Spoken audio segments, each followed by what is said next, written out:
obrigado, professor, desembargador Álvaro Marinque da Costa.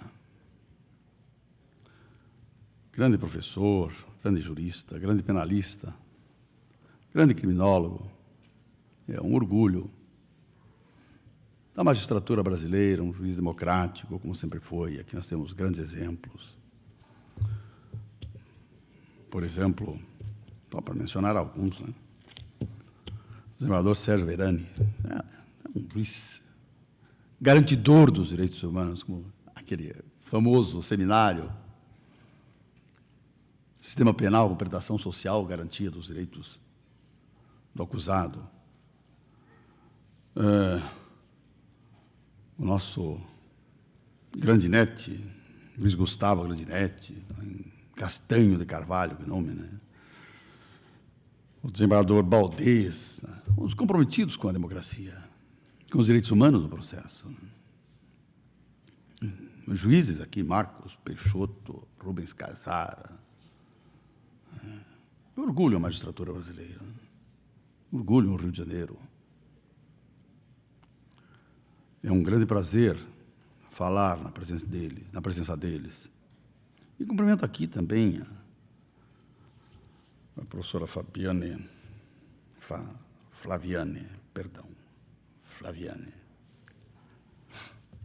Barros, que eu não conhecia ainda pessoalmente. E meus cumprimentos aos meus companheiros de mesa, né? Doutora Karina Esposato, que fez uma brilhante conferência. E o professor Juarez Tavares, que, como sempre, como disse o professor Álvaro Marinque, é sempre uma expressão de brilho, profundidade, de um conhecimento extraordinário de direito penal, de filosofia. Eu tenho ouvido o Juarez Tavares desde a minha juventude.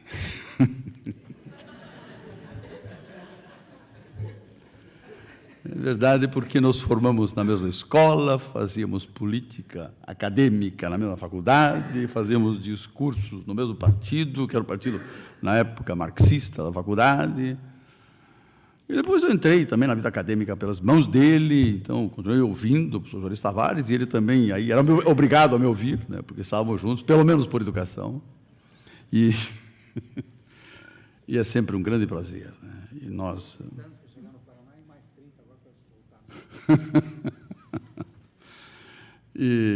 e aqui eu sempre me agrada muito vir ao Rio de Janeiro. Eu não podia ter vindo, não precisa ter uma ideia. Tem 5 amigos meus alemães que estão na minha casa, só falam alemão, não falam uma palavra de português. Chegaram anteontem à noite, eu fiquei com eles ontem, tinha que vir ontem cedo, transferi minha viagem para a noite, cheguei aqui à meia-noite para poder atendê-los, e tenho que voltar agora às 14h30, porque, enfim, é preciso.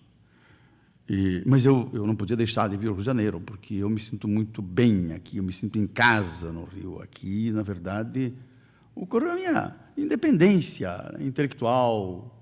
Fiz o meu mestrado na PUC do Rio de Janeiro, fiz o doutorado na Federal do Rio de Janeiro. Esse foi o único equívoco do professor Álvaro, que disse que eu fiz na PUC. Não, a PUC não tinha o doutorado nessa época, na Universidade Federal do Rio de Janeiro. E ninguém entendeu nunca por que eu saí do Rio, mas eu tinha um compromisso muito sério com a Universidade de Londrina, que me manteve aqui durante 6 anos. Eu fiquei 6 anos no Rio de Janeiro só estudando. E a Universidade me pagando um salário integral. Então, eu tinha que dar um retorno, né? Eu e minha família no Paraná, voltei, e daí acabei ficando, né? Mas eu sempre estive no Rio e tenho uma grande simpatia pelo Rio de Janeiro. Gosto da cidade, gosto do povo da cidade, gosto dos amigos que eu tenho aqui. E aí temos esse tema para falar, né? Imagine, são 11h25, para eu não me perder aqui.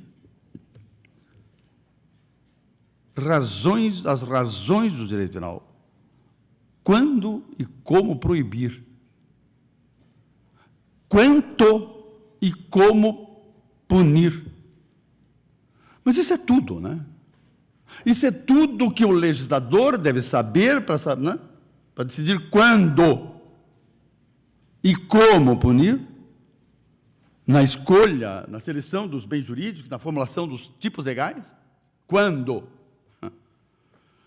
E tudo que o juiz precisa saber. Quanto e como punir. Quando e como proibir, o legislador. Quanto e como punir, o juiz. Isso nos leva a um ponto, quer dizer, o ponto de partida aqui, inevitável, é a posição política, ideológica, que condiciona a posição científica. Mas é óbvio que condiciona os valores, toda a atitude diante da vida.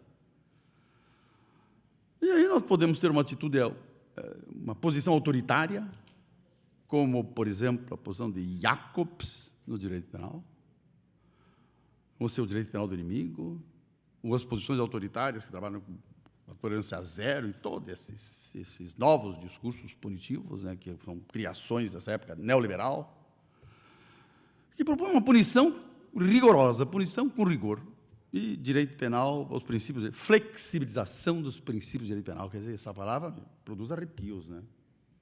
Quer dizer, aí o cidadão, a distinção entre o cidadão e o inimigo. O cidadão, que não é um criminoso por princípio, mas o inimigo é.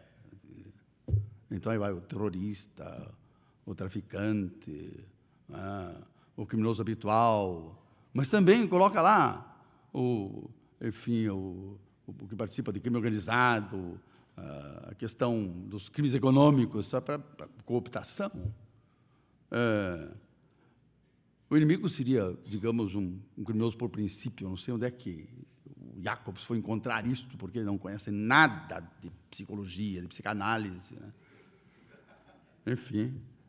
Ou então uma posição mais liberal. E aí eu uso o Roxin, posição liberal, evidentemente tem um direito penal liberal.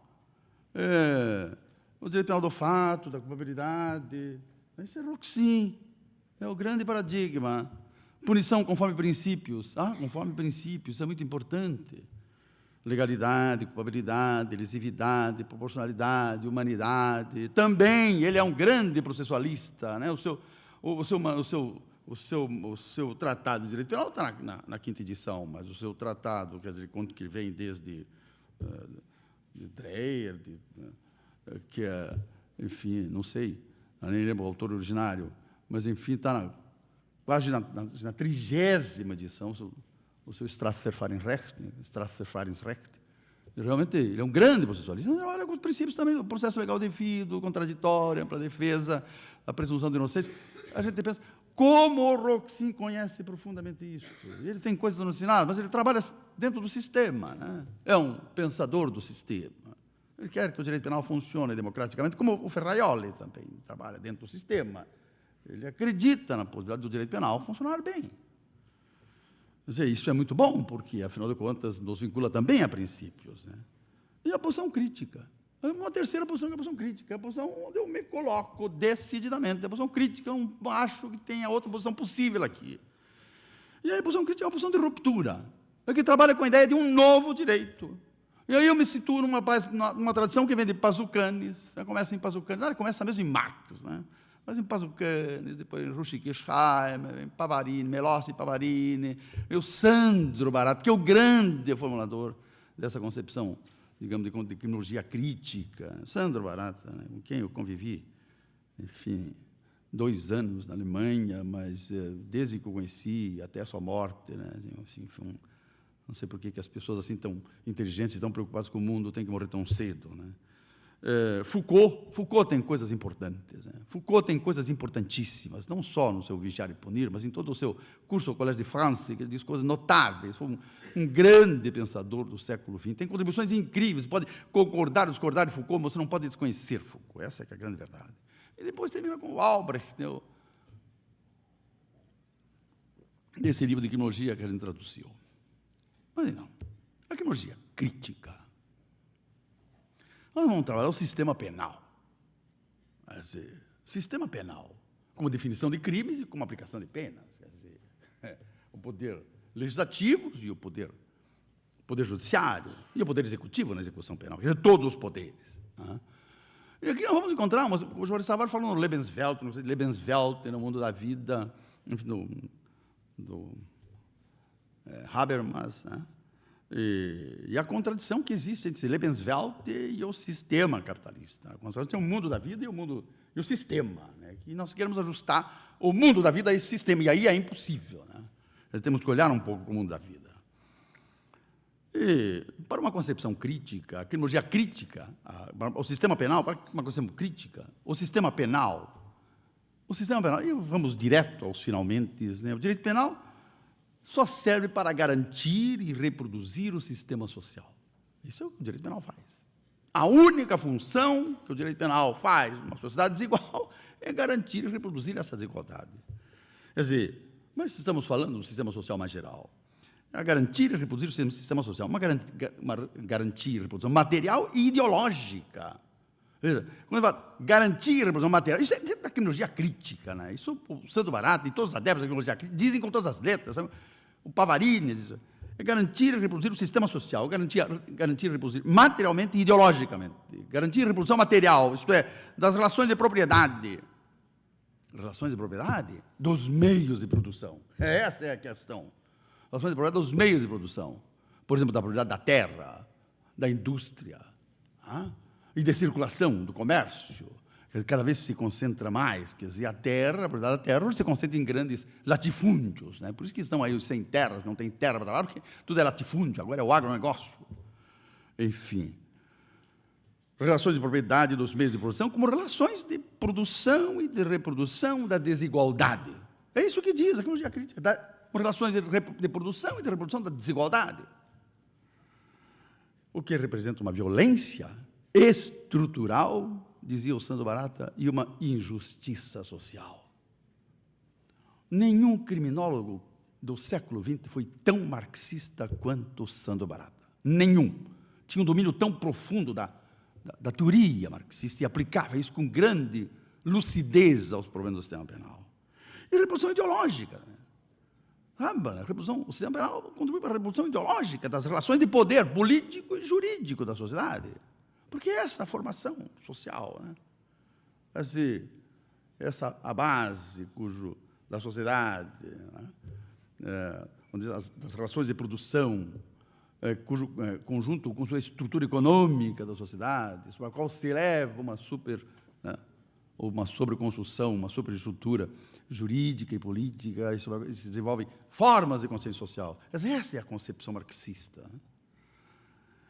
E a seletividade, quer dizer, outra coisa que a criminologia crítica diz, é a seletividade do sistema penal, que protege, efetivamente, está comprometido com a proteção de bens e interesses das elites de poder econômico e político, das classes dominantes, e aqui precisamos falar de classes sociais, como dizia o Juarez Tavares, e de luta de classes, né?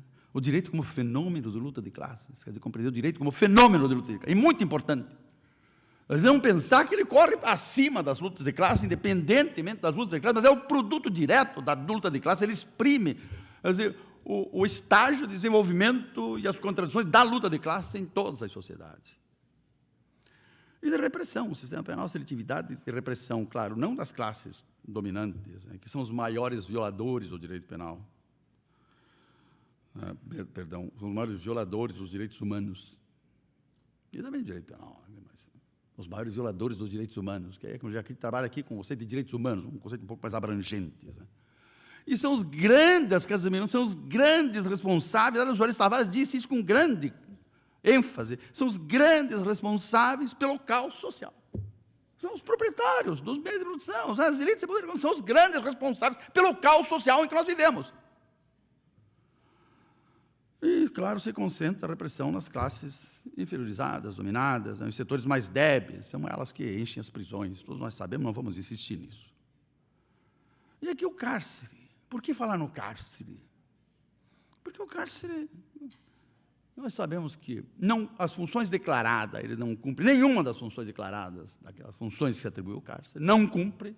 Quer dizer, precisamos saber isso, o cárcere não cumpre as funções declaradas, de correção do condenado, de combate ou redução da criminalidade, não cumpre.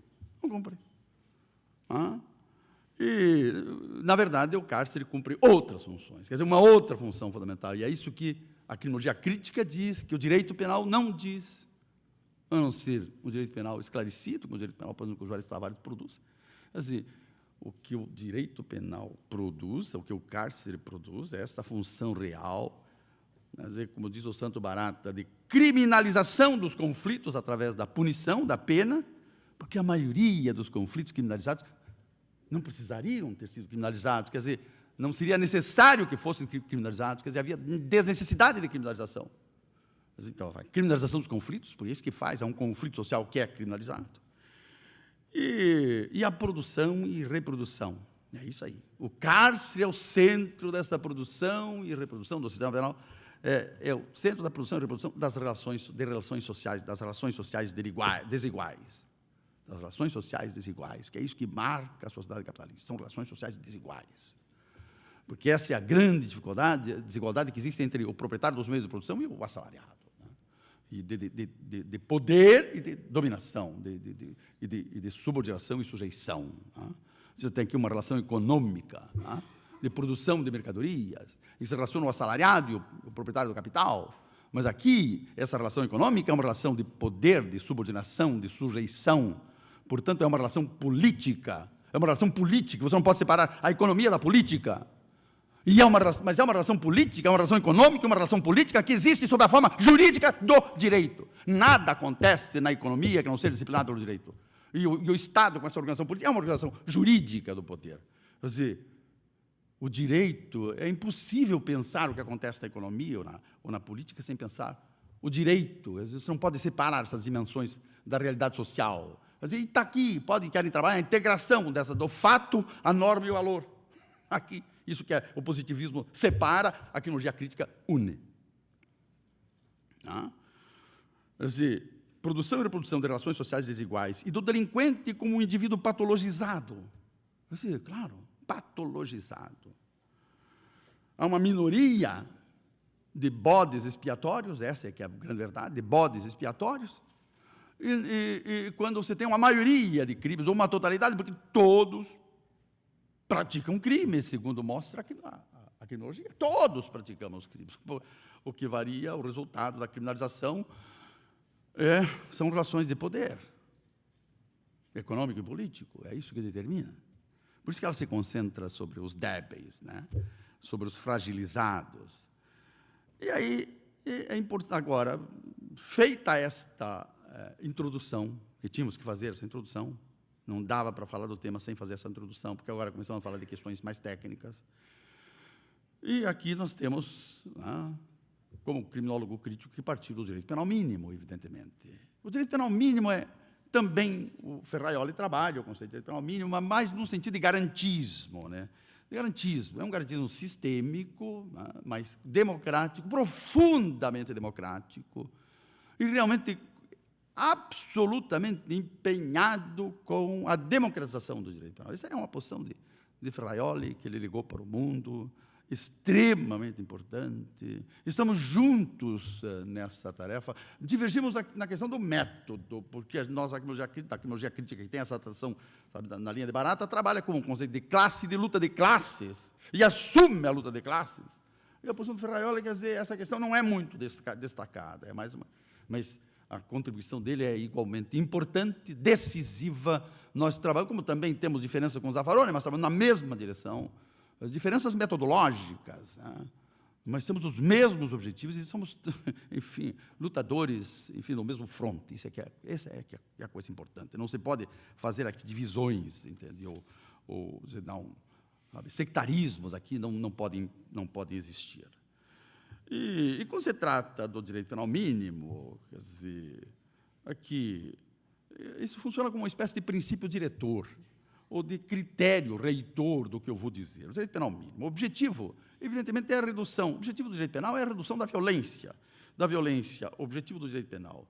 O objetivo, digamos, da criminologia crítica. O objetivo do direito penal mínimo é reduzir a violência institucional, que se caracteriza nessa repressão seletiva da pobreza, porque é só isso que faz o direito penal, e reduzir a violência, procurar reduzir a violência estrutural. Quer dizer, que marcada ou determinada ou condicionada ou representada pela desigualdade social, né, em propriedade e poder. Mas essa redução da violência estrutural representada pela desigualdade social em propriedade e poder, isso só é possível num processo de transformação revolucionária da sociedade, evidentemente. O direito é incapaz de fazer essa revolução, porque o direito é um pensamento interno, intrassistêmico, né? Mas é importante termos claro isso, porque vamos forçar muitas coisas, muitas conquistas jurídicas, abandonar o direito, de jeito nenhum. O direito é um fenômeno de luta de classe e um espaço de luta muito importante, porque aqui está a ideologia na sociedade capitalista. Quer dizer, a ideologia na sociedade capitalista existe sob a forma do direito. E aqui é importante lutarmos, porque é uma área de luta ideológica muito importante. E isso condiciona o processo de luta política mais geral, né? E o método que, para se obter isso, claro, um dos métodos é a descriminalização, a despenalização, a desinstitucionalização, já falamos muitas vezes sobre isso. Quer dizer, o exame dos tipos penais em função, digamos, dos bens jurídicos a que eles protegem. E aí, quando falo de descriminalização, despenalização, desinstitucionalização, eu estou pensando exatamente naqueles bens jurídicos individuais, que é isso que a criminologia crítica propõe. Quer dizer, limitar o direito penal à produção de bens jurídicos individuais. Quando estava falando de bens jurídicos individuais, a nossa professora, doutora Karina, que falava, são os direitos subjetivos, a produção dos direitos subjetivos, direitos do sujeito, bens jurídicos individuais.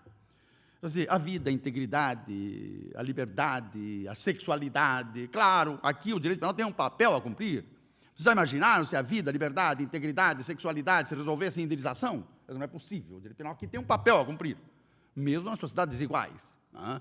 Agora, claro, até mesmo na propriedade pessoal, não na propriedade dos meios de produção. Essa não precisa... Não, mas é o que o direito penal, na verdade, protege, é a propriedade privada dos meios de produção.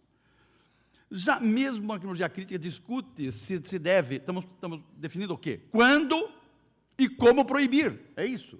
Se deve proibir comportamentos na área, por exemplo, da administração pública, e mesmo da fé pública.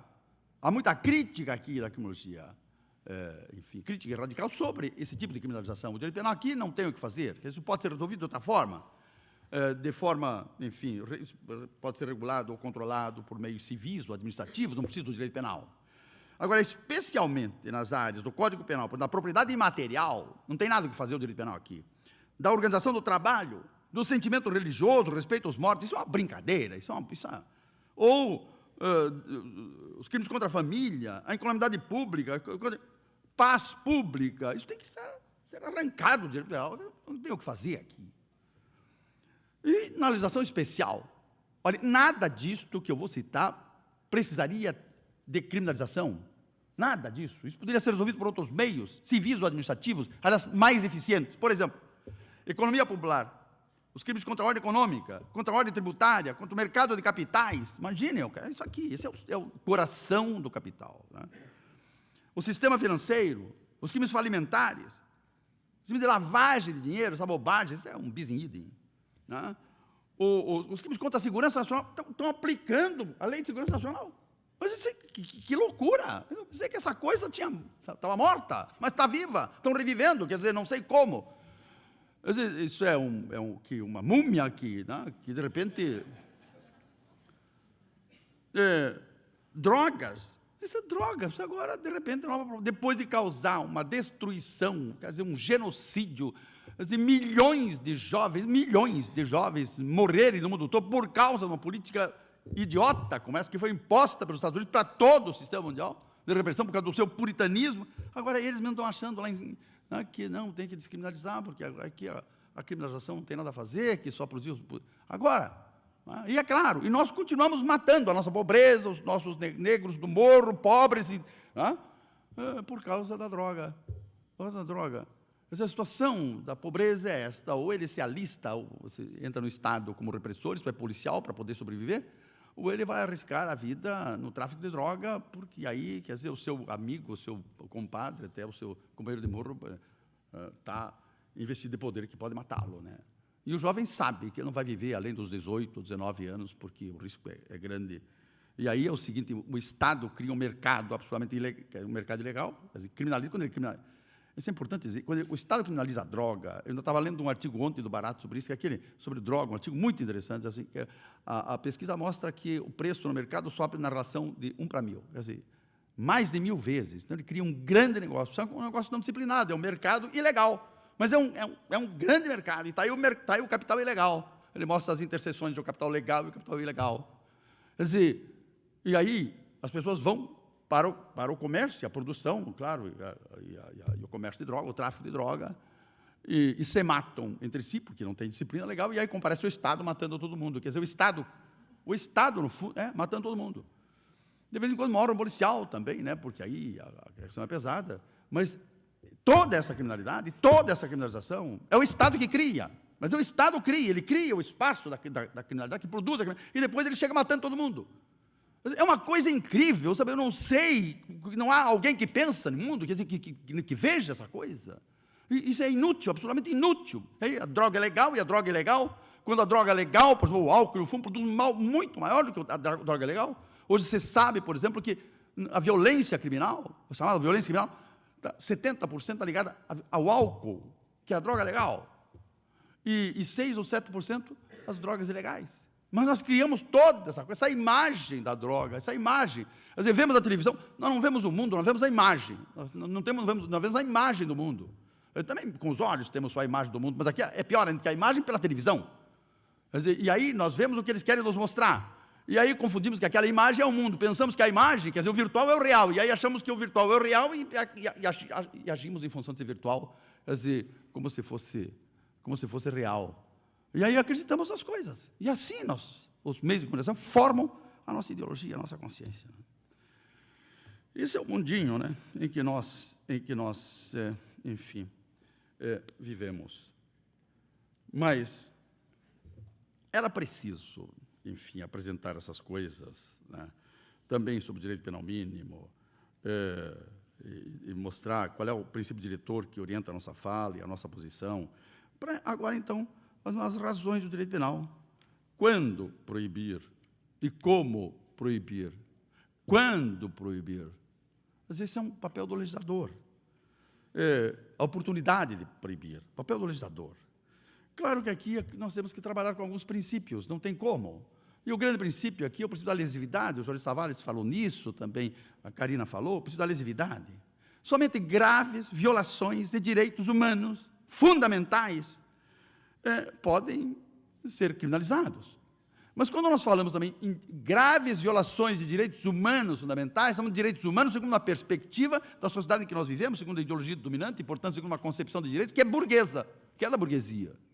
Importante, sim, claro, mas é preciso não perder essa perspectiva, que é uma concepção que está ligada à ideologia dominante e, portanto, uma concepção burguesa de vida. Não é?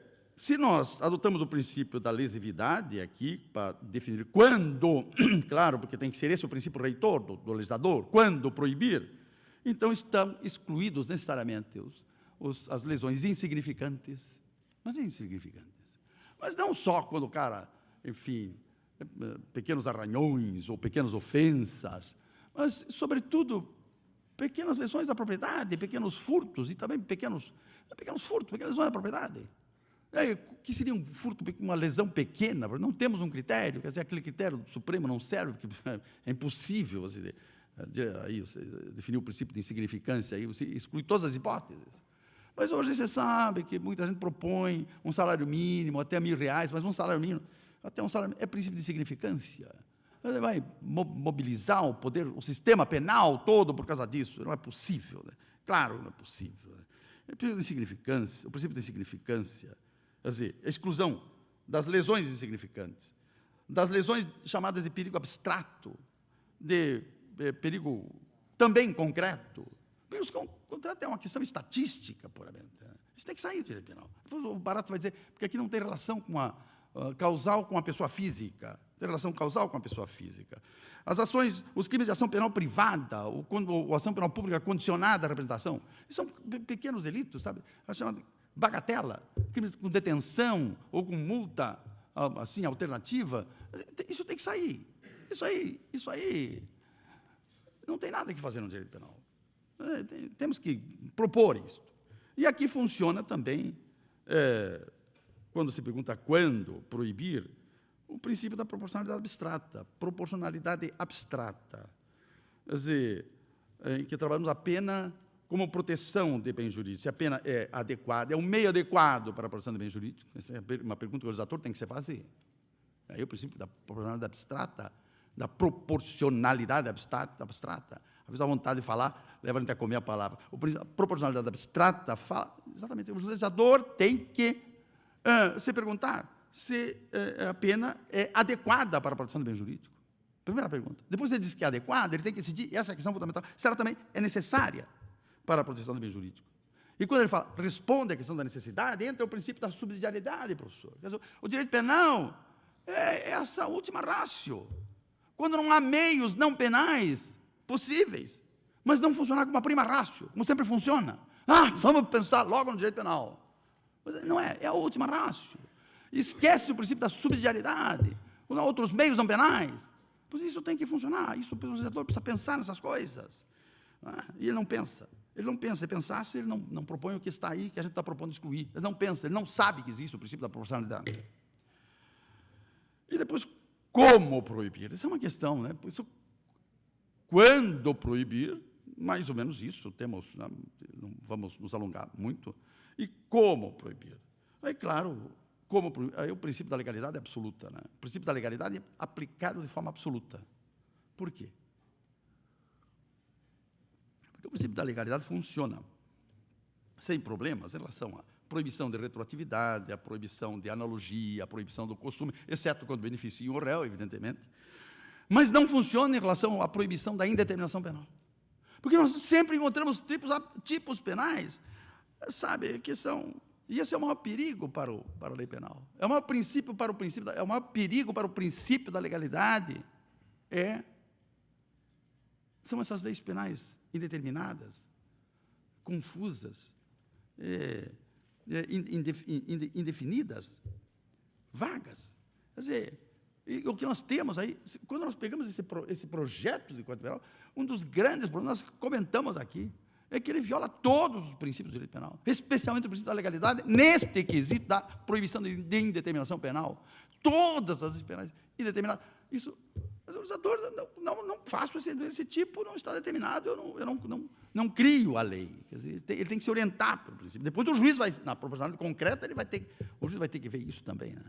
Aliás, não, exatamente na legalidade, né? Na legalidade mesmo. O que vai dizer?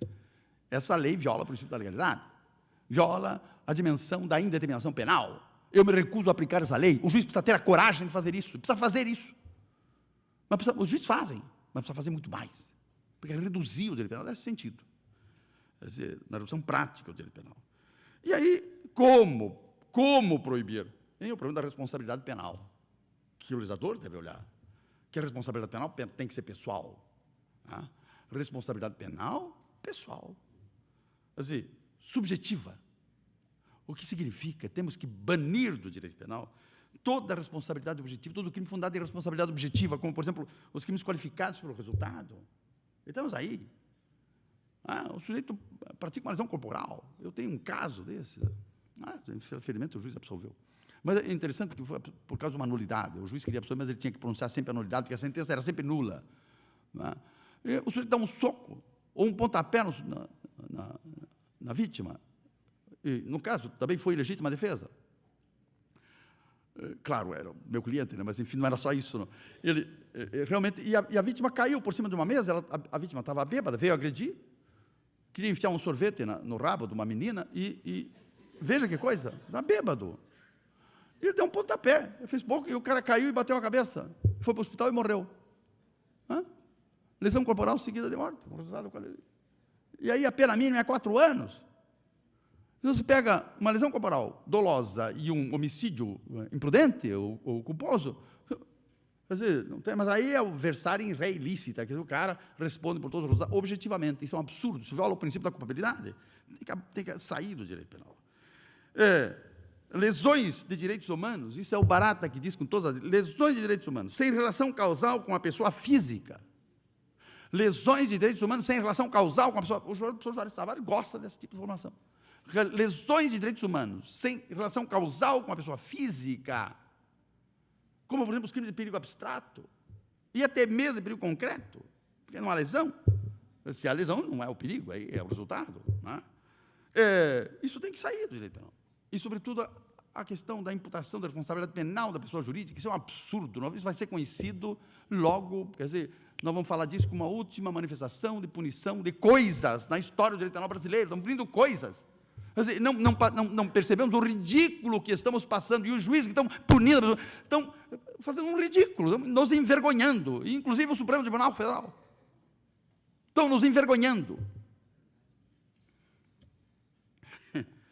Sem relação causal com a pessoa física. Não é que se deve renunciar à proteção contra ações danosas da pessoa, não, mas é buscar proteções mais eficazes na área do direito administrativo, do direito civil, que funcionam. Não, o direito penal não foi construído para a pessoa jurídica, o direito penal se edificou sobre a psicologia individual, sabe? É apenas subjetivo, é dolo e imprudência, não é possível. Não é que vai caracterizar dolo e imprudência da pessoa jurídica, não é possível, mas não é possível. Claro, responsabilidade penal pelo fato, quer dizer, o que chama de pelo injusto. O professor Jorge Sabato tem um livro clássico, Teoria do Injusto Penal, mas ele trata do injusto, mas do fato. A psicologia fala fato, o direito penal fala injusto, o injusto penal, o tipo de injusto. Quer dizer, a culpabilidade pelo tipo de injusto. E a culpabilidade aqui funciona, apesar de toda essa metafísica, que não tem como demonstrar a liberdade, como uma limitação da pena. E é exatamente como limitação da pena que é importante, sabe, toda a teoria do delito. Como limitação da pena. Porque a teoria do delito estabelece exigências mínimas para a punição do Estado. Aquilo tem que ser provado. Tá? E aí, tanto na área do injusto, quanto também na área da culpabilidade. E na área da culpabilidade, nós temos alguns problemas da imputabilidade, que está numa situação de crise, porque você, claro, você tem o imputável, o semi-imputável e o inimputável. Mas essa área, onde é que começa a semi-imputabilidade, onde é que se diferencia a semi-imputabilidade da inimputabilidade? Nós não sabemos nada disso, porque o conceito de doença mental é um conceito extremamente controvertido em psiquiatria, em psicologia. Tem todo um segmento da antipsiquiatria que diz que as doenças mentais são artefatos sociais, especialmente a esquizofrenia, e nós trabalhamos com isso como se fosse uma doença mental. Por quê? Porque temos essa representação. Nos dizem que isso é uma doença mental, então nós tratamos isso como doença mental, porque essa é a tipificação, é assim que nós, enfim, pensamos, né, a situação, quer dizer, a imagem que nós temos da doença mental.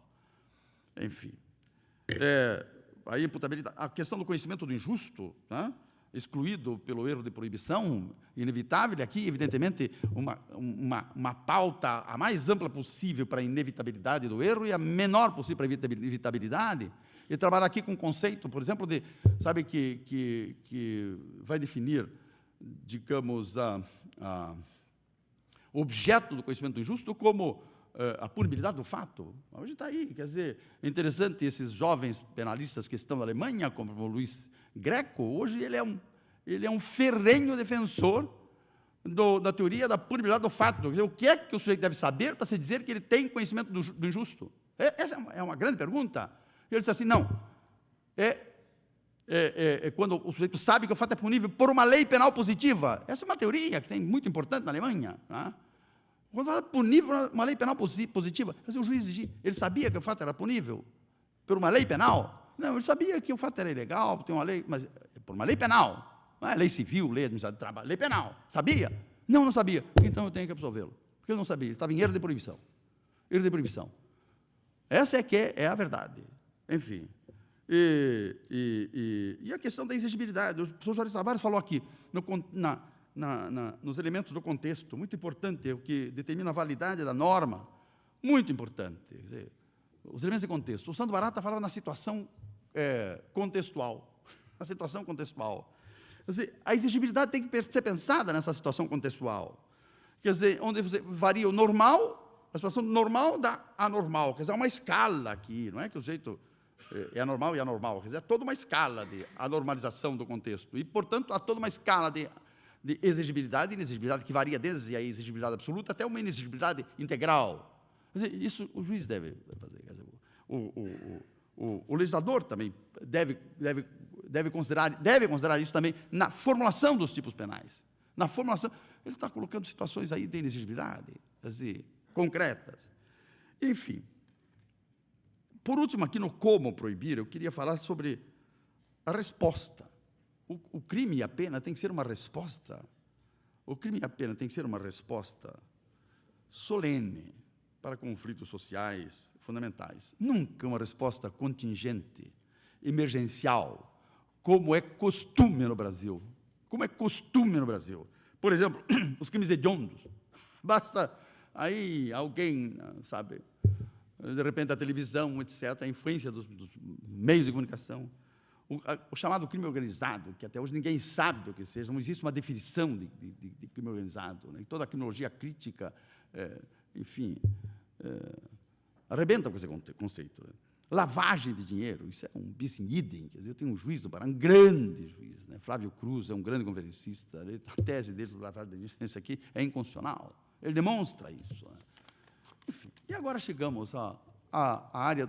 Claro que essas coisas estão mescladas, esses princípios também se aplicam ao juiz, mas aqui eu procurei fazer uma abordagem que destacasse a questão do magistrado.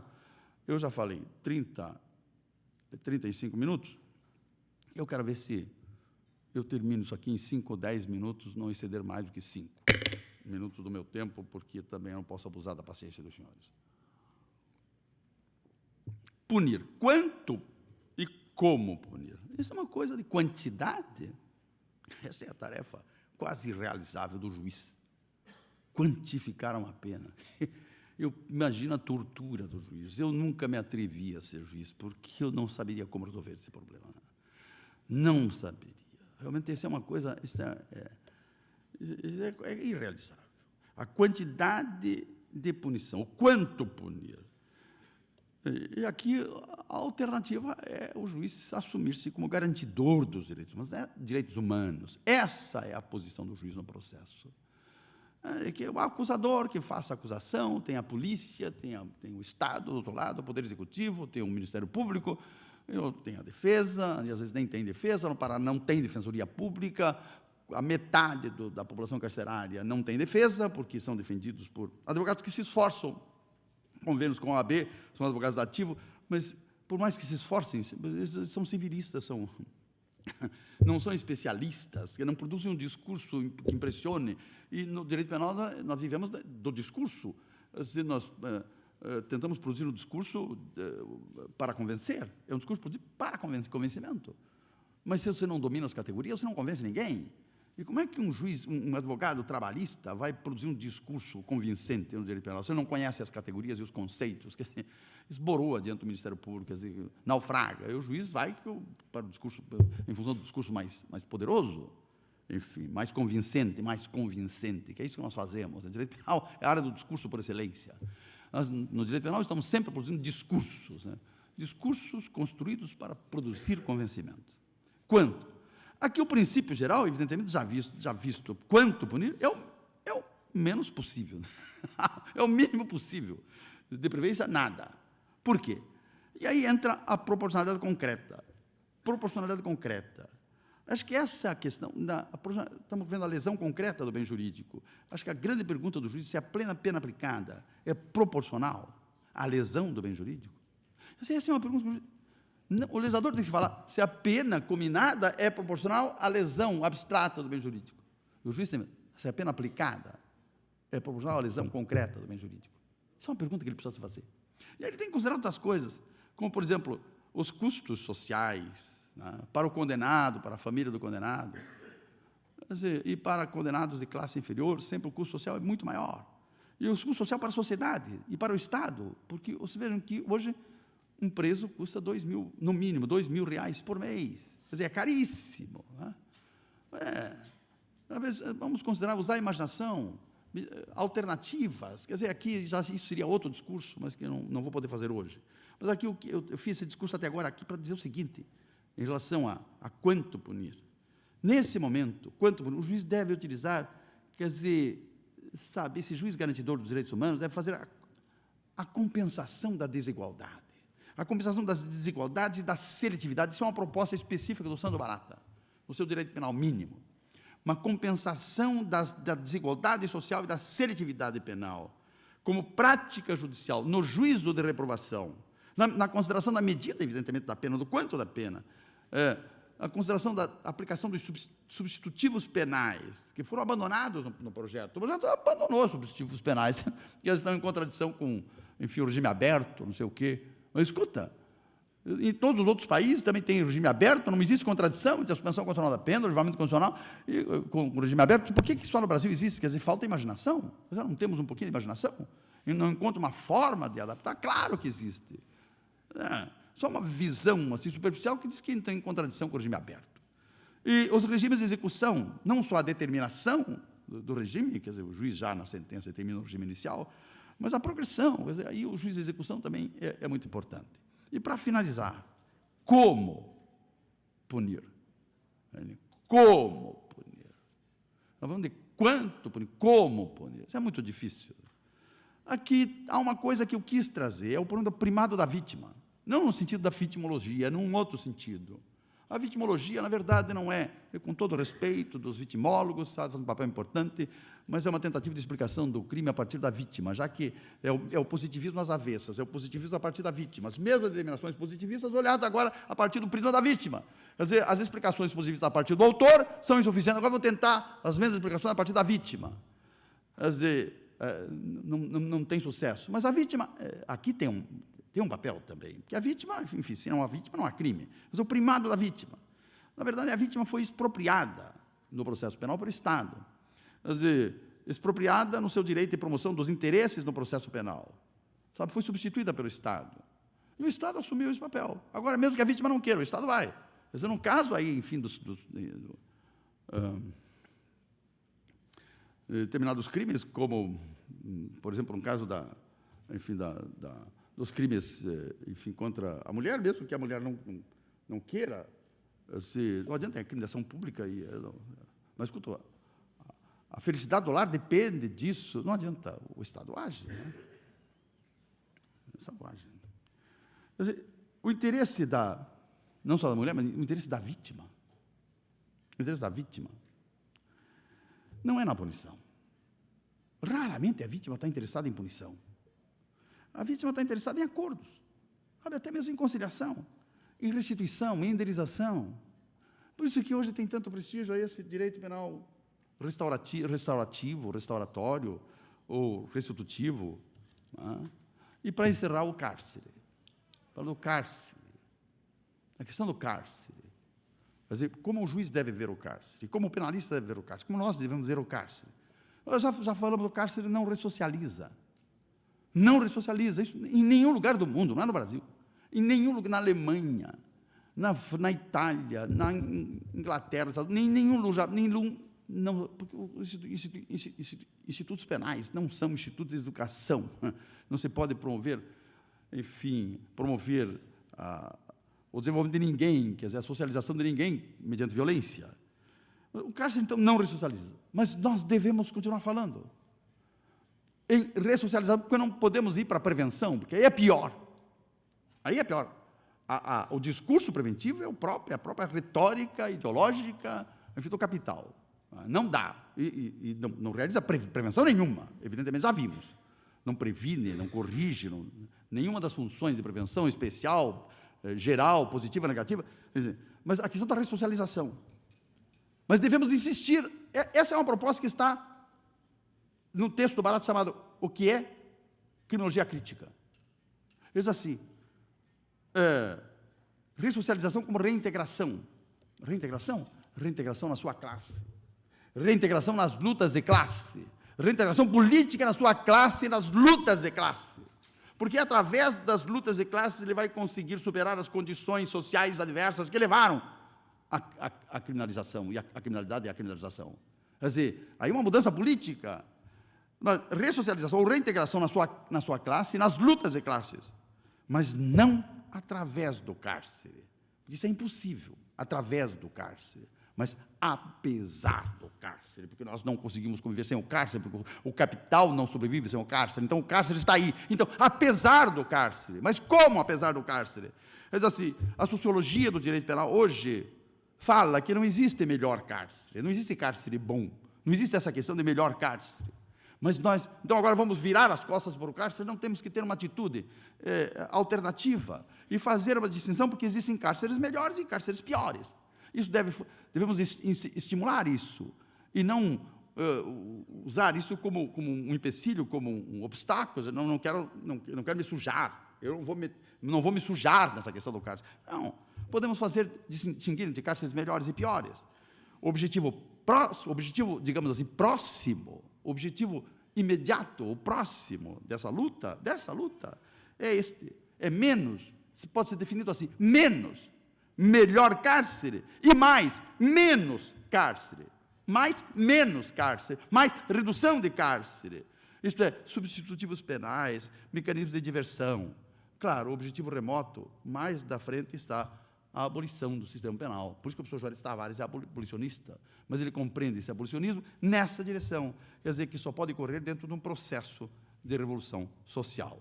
Mas também é uma questão jurídica aqui, questão jurídica, que não se trata de manipulação do preso, isso seria impossível e até mesmo seria ilegítimo, não se pode manipular o preso, e o preso sabe quando ele está sendo manipulado, mas de redefinição da execução penal como serviço, como direito do preso, no sentido de compensação das suas carências e de seus déficits, já que ele está lá. Então, que aqui deve-se ministrar uma instrução geral e profissional, serviços sanitários, psicológicos, não somos contra isso, trabalho interno, externo, através da atividade conjunta, né, da comunidade, de entidades, etc., e que fazem um trabalho extraordinário em Minas, na Bahia, quer dizer, em Minas já tem lá onde está enfim, tem um pessoal que trabalha essa questão. Quer dizer, é importante trabalhar aqui também, quer dizer, a abertura do cárcere para a sociedade. Então, vocês veem que existem muitas questões que podem ser tocadas quando se trata de definir quando e como proibir e quanto e como punir. Mas isto tudo depende da posição ideológica, política de cada um. É isso que decide. Muito obrigado.